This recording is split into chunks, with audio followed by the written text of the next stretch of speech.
morning. Ayan, dito tayo sa may kawayanan. Magtatanim tayo ng ubi. Ito.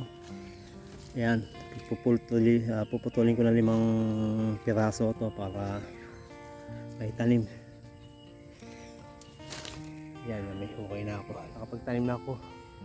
Siguro meron ng 20 na itanim ko doon sa isang lote.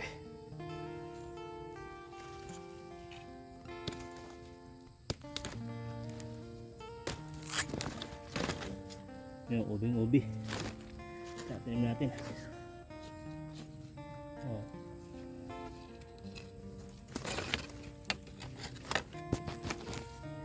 Naliligo na ako ng pawis.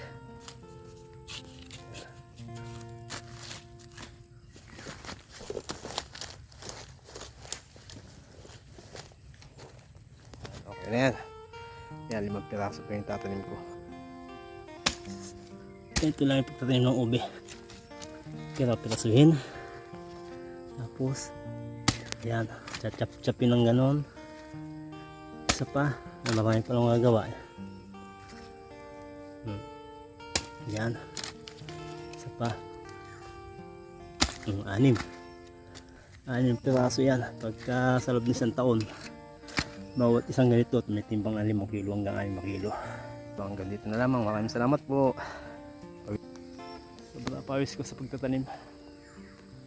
Dito ako sa gubat. Ayan, tingnan nyo gubat. Ayan o.